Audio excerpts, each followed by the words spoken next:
The Magical Garden of Claude Monet. I wish we had a garden, said Julie. She looked down at the drab river, which ran through the city.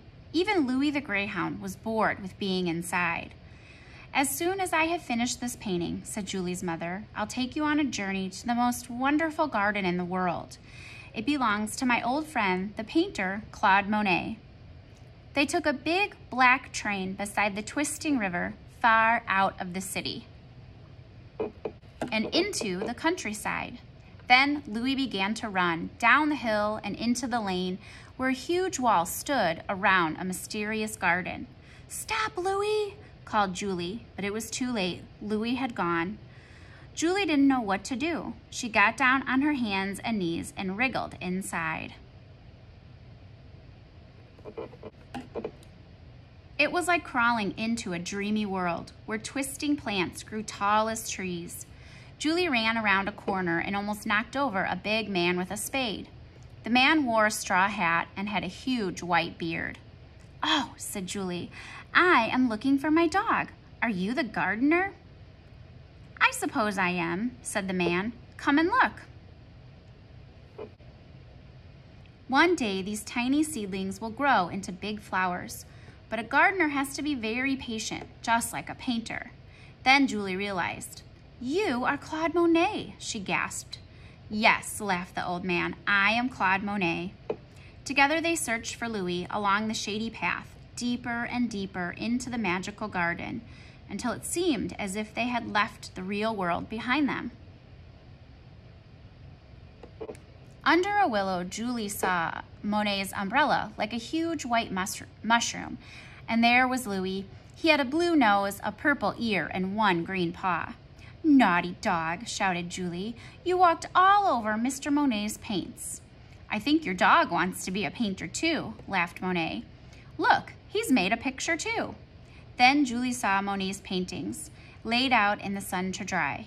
Clouds floating on a mirror pond, a field of golden haystacks, a little Japanese bridge, a row of wispy poplars. The brush marks glowed like flowers in a garden. They turned the handle on a rickety gate and stepped inside. It was like a garden inside a garden, a wild, wet, watery garden where willows bowed over a silent pool. Together they crossed the green bridge. When they rode across the pond, it felt like floating in Mr. Monet's paintings. Julie heard a splash of the oars and birds calling in the trees. All around them, lilies sparkled like a midnight sky. When they reached the very middle of the pool, Monet stretched into the dark water and pulled out one flower, the biggest lily of all, as bright as a silver star. "A little present from my water garden," he said. They walked back toward the house, and Monet pushed open a huge studio door. "Here is my biggest idea of all," he said proudly.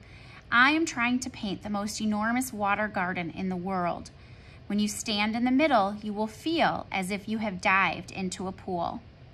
"It will be amazing," said Julie. For a moment, Monet looked sad. "But to tell the truth, I wonder if I will ever finish," he said. "I'm old now, and my eyesight is bad." Julie thought for a moment. "You will need to be very patient," she said. "Like a gardener." "Yes," smiled Monet, "like a gardener." Then Claude Monet pulled out a big watch. 6 o'clock precisely, he said. "Time to eat." Waiting in the yellow dining room, surrounded by pictures from Japan, sat Mrs. Monet and Julie's mother. "Here are your little runaways," said Monet. Then it was time to leave. Monet walked with them as far as the river. Louis wanted to say goodbye too, but as he jumped up, Julie's beautiful lily went flying into the river.